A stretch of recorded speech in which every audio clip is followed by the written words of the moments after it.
tackling 3 global emergencies at once. The world is having to tackle 3 major emergencies at the same time. The first is obviously the COVID-19 pandemic that is still raging around the world. The second is climate change, which is also getting much worse every year. And finally, there is biodiversity loss, which will mean the loss of up to 1 million species if we cannot stem the tide. What is being done and what more needs to be done, at both the global as well as national levels? For all latest news, follow the Daily Star's Google News channel. At the global level, for climate change, we have the United Nations Framework Convention on Climate Change (UNFCCC) and the Paris Agreement on Climate Change. For biodiversity, we have the Convention on Biodiversity (CBD), and for COVID-19, we have the World Health Organization (WHO) and its COVAX vaccine initiative. Both the CBD and UNFCCC will be holding their respective annual Conference of Parties (COP) in the next few months. However, one of the aspects of recognizing these 3 issues as global emergencies is that waiting for a meeting once a year is simply not fit for purpose anymore.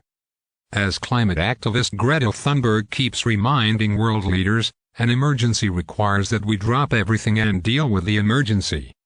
These issues need to be addressed, at both national and global levels, every single day of the year. Unfortunately, the world is not geared towards working on global issues collectively, as the vaccination initiative for the pandemic has starkly illustrated. Every country is trying to tackle the coronavirus within its own borders, with the rich countries vaccinating their entire population first and not providing vaccines to poorer countries. This is based on the totally false assumption that they can stem the tide of infections from crossing international borders. In fact, the selfishness of the rich countries doesn't stop at monopolizing vaccines. They even prevented developing countries like India from manufacturing vaccines by blocking manufacturing licenses being given for free in order to protect the super profits generated by their big pharmaceutical companies. This same level of global disarray is also evident when dealing with biodiversity loss as well as climate change. The Paris Agreement had already put in place what needed to be done, and all countries agreed to take actions, but they didn't do what they promised to do. Therefore, it is no longer worth it to simply hold annual COPs for both biodiversity and climate change. Rather, we need to put in place a strong global monitoring system to see who is complying and who is not. This should also be associated with imposing sanctions on countries that fail to comply with global agreements. For example, Australia, which has the highest per capita emissions of greenhouse gases, has consistently reneged on its commitments to take action to tackle climate change as its politicians are completely beholden to the coal lobby in their country. This is particularly galling for many Australians, as their country is one of the most vulnerable to the adverse impacts of climate change, as well as being the most well endowed with sunlight and wind to promote renewable energy in the place of coal. Hence, the time has come to name and shame countries and, if necessary, impose sanctions on them for non-compliance with global agreements. Finally, it is important to note that the solutions for tackling all 3 of the global emergencies is no longer 3 separate sets of activities taking place in separate domains and silos, but rather a joint approach at the highest levels of national and global leadership. The 3 global emergencies must be the biggest issue at the upcoming G7 Leaders Summit in the UK, as well as the G20 Summit that will follow later. Another important global meeting will be the United Nations Food System Summit (UNFS), where I have the privilege of chairing Action Track 5 on resilience.